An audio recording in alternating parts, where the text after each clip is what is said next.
कहते हैं एनडीए ने अपने कार्यकाल में क्या किया जी। उन्होंने ये किया तो अब हम ये कर रहे हैं। वो सिर्फ ये लड़ाइयां पार्टी पॉलिटिक्स की हो गई, आम जनता का उसमें कोई भी सरोकार नहीं है। क्या लगता है ये जो रैलियों का दौर चला है, जो रैलियों की राजनीति हो रही है, इसमें बाकी पार्टियां भी जल्दी कूद पड़ेंगी, ऐसा माहौल बनता जा रहा है, ऐसा लगता नहीं है? बिल्कुल, देखिए आज मैं आपको बात बता दूं, 7 कॉरिडोर मामले पे मायावती जी को राहत मिली है। जी जी। और राहत मिलने के साथ साथ आज एक सीधी सी बात समझ लीजिए कि अगर इसमें राहत नहीं मिलती तो मायावती भी संभवतः केंद्र से जो बाहरी समर्थन है उसको वापस ले लेती। जी जी विजय जी, एक और बात की क्या लगता है कि रैलियों में जितनी भीड़ जमा होती है उससे चुनाव परिणाम की उम्मीदें बन जाती है कि अगर ज्यादा भीड़ है तो चुनाव परिणाम भी अच्छा होगा? नहीं पूनम जी, ये बात सरासर गलत होगी, क्योंकि कल देखिए जो रामलीला मैदान में रैली हुई, कांग्रेस की जो रैली थी एफडीआई को लेकर के, मैं स्वयं वहां मौजूद था और वहां के किसानों से जब मैंने बात की कि आप किस मुद्दे पे हैं, उन बेचारों को ये भी नहीं पता वो एफडीआई क्या है और उसके विषय में क्या कहना चाहते हैं। उन्होंने कहा जी हमें तो आदेश हुआ अपनी पार्टी का कि भाई दिल्ली घूम के आना है, तो हम तो घूमने के हिसाब से आए। एक बात और है विजय जी, आपने कहा कि मायावती को अब ताज कॉरिडोर में जो है मुक्ति मिल चुकी है, क्या ये अब मायावती की ओर से भी कोई मुक्ति रैली करने की संभावना बन गई है? देखिए सबसे बड़ी बात है प्रताप जी, आजकल एक ऐसा दौर चल रहा है जी। अगर नेगेटिव हो तो उसको जनता को पॉजिटिव दिखाने के लिए हम रैली करते हैं, और ये तो मैं समझता हूँ बसपा के लिए, मायावती जी के लिए एक बहुत बड़ी राहत की बात है। तो जरूर उत्तर प्रदेश में मायावती जी कोई ना कोई ऐसा, या उनके कार्यकर्ता या वो इस तरीके का सम्मान करेंगे कि नहीं देखिए मायावती जी बिल्कुल निष्पक्ष थी, बिल्कुल इन्होंने कुछ नहीं किया था तो हम इनका सम्मान कर रहे हैं। जैसी उसमें प्रथा चलती है ये चांदी का ताज पहनाना, सोने का ताज पहनाना, ये ताज प्रथा भी चल सकती है क्योंकि ताज कॉरिडोर पे वो फ्री हुई है। विजय जी, क्या कांग्रेस से प्रेरणा लेकर नितिन गडकरी को मुक्त कराने के लिए ऐसा भाजपा भी कुछ प्रयास कर सकती है? भाजपा के पास अब सबसे बड़ी बात ये देखिए, गडकरी जी की बात है, वो बेचारे पता नहीं उनकी जुबान को क्या हो गया, कभी कुछ बोल देते हैं। विवेकानंद, दाऊद इब्राहिम, दोनों की एक IQ एक साथ फिसलने लग गई है काफी। एक लाइन बाद उनको समझ में आता है क्या बोल गया, फिर उसको स्पष्ट करते हैं। मैं समझ रहा हूँ देश देख रहा है कि रैली रैला, और ये जो कॉमन सी बात है, जब कोई भी बड़ा नेता एक बयान देता है उस बयान को वो इशू मान के चलते हैं और जनता की नजर होती है उन। तो क्या लगता है कि ये रैलियों से कोई बहुत ज्यादा राजनीतिक असर नहीं पड़ने वाला? एक बात तो तय है विजय जी कि इन रैलियों ने निश्चित तौर पे देश का माहौल पूरी तरह से चुनावी बना दिया है। बिल्कुल ठीक बात है, ये बहुत सही बात आपने प्रताप जी कही है कि रैली से एक माहौल ऐसा हो गया कि अब लोगों का दिमाग सब चीजों से, महंगाई से भी हट रहा है, सब अब लोग इंतजार कर रहे हैं कि कब सरकार गिरे या कब मध्यवर्ती चुनाव या कब 2014 के कब राज्यों में चुनाव हो। अब हम सबक सिखाएं। आपने देखा हिमाचल प्रदेश में कल 74 पॉइंट समथिंग वहां मतदान हुआ है। जी। ज्यादा मतदान क्यों हुआ है? क्योंकि लोग अब निकल करके आ रहे हैं, लोग अब सबक सिखाना चाह रहे हैं। वो किसी भी दल के हो सकते हैं, चाहे वो बीजेपी को सबक सिखाएं, चाहे कांग्रेस को सिखाएं। इनके जो भ्रष्टाचार है अब जनता के दरबार में उसका आकलन हो रहा है।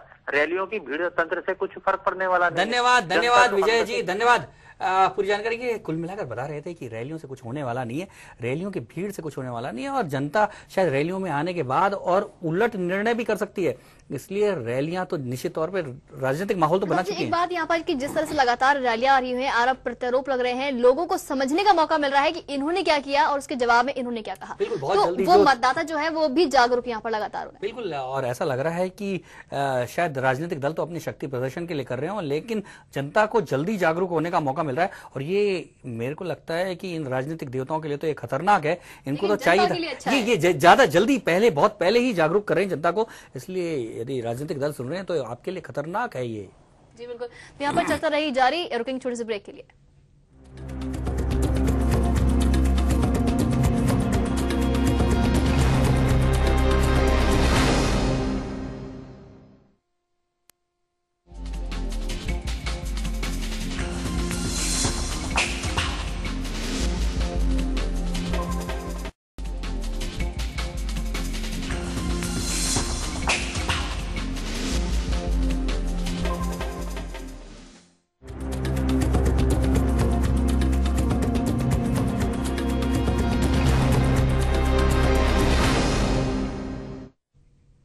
बड़ी खबर में एक बार फिर से आपका स्वागत है। ब्रेक से पहले चर्चा लगातार जारी थी कि किस तरह से रैलियों से राजनीति की जा रही है, लेकिन देखने वाली बात यह है कि रैलियां जैसे जैसे हो रही हैं, जनता भी लगातार जागरूक होती जा रही है। प्रताप जी, यही बात यहाँ पर सामने अपनी चर्चा चल रही थी कि लगातार रैलियां हो रही हैं लेकिन जनता जागरूक हो रही है, जनता अब वाकई में सबक सिखाना चाहती है। एक और बात यहाँ पर सामने आती है कि जिस तरह से रैलियां यहाँ पर होती है, भीड़ जुटाने का लक्ष्य रखा जाता है, पार्टियों को, राजनेताओं को यही लगता है कि अगर ज्यादा से ज्यादा भीड़ जुटेगी तो चुनाव परिणाम जो है उनके फेवर में आएंगे, लेकिन कई बार उसके उलट भी होता है।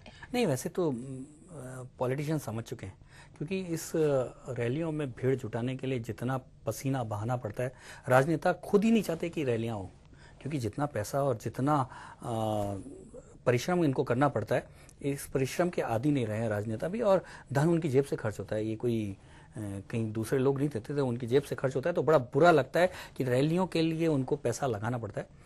वास्तव में तो राजनेता नहीं चाहते, लेकिन मजबूरी है। मजबूरी क्या है कि अपनी शक्ति प्रदर्शन, कांग्रेस को पूरे देश को अपना शक्ति प्रदर्शन करके दिखाना था कि आम आदमी उसके साथ है, और कांग्रेस के तमाम नेताओं को, अपने आलाकमान को दिखाना था कि हमारे साथ कितना मजबूत जन समर्थन है, हमें टिकट दीजिए। तो कुल मिलाकर ये इंडिविजुअल से लेके पार्टी का एक ऐसा शक्ति प्रदर्शन था। वही नीतीश कुमार को भी अपना शक्ति प्रदर्शन दिखाना था। तमाम बिहार में उनके खिलाफ जो माहौल चल रहा है, उसके बावजूद वो भीड़ इकट्ठी करके ये दिखाना चाहते थे, नहीं अभी भी मेरे ही समर्थन में बिहार की जनता है। और ऐसा ही बाकी दूसरे नेता सोचते हैं, लेकिन असली बात तो यह है कि सब नेता जानते हैं कि भीड़ को किस तरह से इकट्ठा किया जाता है, कितने पापड़ बेलने पड़ते हैं, कितनी मन्नतें मनानी पड़ती है। शायद यही वजह है कि विजय शर्मा जी ने कहा कि किस तरह से दिल्ली के रामलीला मैदान में गुलाबी पगड़ी बहुत नजर आई, और किस तरह से वाड्रा के खिलाफ जिस तरह से आरोप लगे थे, उनमें ये साबित करने की कोशिश की गई कि किसान आज भी हमारे साथ हैं और खुश हैं। और यही वजह रही कि ओम प्रकाश चौटाला ने जो रैली निकाली, वहां पर साफ तौर पर कहा गया कि वे फिर सत्ता में आएंगे। और जो इवेंट मैनेजमेंट हो गया है आजकल रैलियों का, और पॉलिटिकल इवेंट कहे जाते हैं, और इनको मैनेज किया जा सकते हैं। अब जैसे विजय जी ने बताया कि एक मैसेज देना था कि हरियाणा से बहुत लोग आए, तो उनको पता लगा कि यहाँ के जो किसान वर्ग हैं वो गुलाबी पगड़ी पहनते हैं, तो गुलाबी पगड़ी बाकायदा अरेंज कराई गई। नहीं तो आमतौर पे आम आदमी आजकल गुलाबी पगड़ी वगड़ी पहनता नहीं है, लेकिन रैली के लिए जरूर ये एक ऐसा मैनेजमेंट हो गया, इवेंट मैनेजमेंट। और इस इवेंट को लोग बिल्कुल उसी तरह से लेते हैं जैसे बड़ी शादी है, और शादी बार बार कोई नहीं करना चाहता, ना नेता ना कोई। यही बात है प्रताप जी की वाड्रा के खिलाफ जिस तरह से आरोपों को लेकर यहाँ पर एक माहौल पैदा किया गया कि किसान खुश है, किसान साथ में। ओम प्रकाश चौटाला रैली निकालते हैं हरियाणा में और कहते हैं कि अगर वो जीते हैं चुनाव में तो किसानों की जो जमीन ली गई है, जबरदस्ती अधिकृत की गई है, उसको वापस वहां पर दिलाया जाएगा।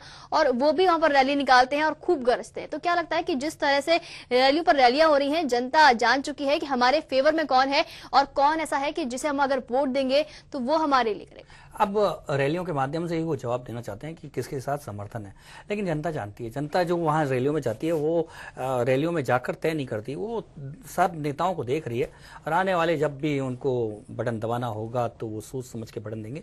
और निश्चित तौर पर राजनीतिक दल अभी से जनता को जागरूक करने लगे, लेकिन ये उनके लिए खतरनाक है। बिल्कुल प्रताप जी, तो रैलियों से लगातार जो राजनीति की जा रही है उससे एक बात तो साफ हो गई कि जनता अब जागरूक हो चुकी है। सिर्फ और सिर्फ अब देखने वाली बात यह है कि आने वाले अगर चुनाव जल्दी होते हैं तो क्या परिणाम यहाँ पर निकलकर सामने आएंगे। बड़ी खबर में आज फिलहाल इतना ही। आप देखते रहिए HBC न्यूज। नमस्कार।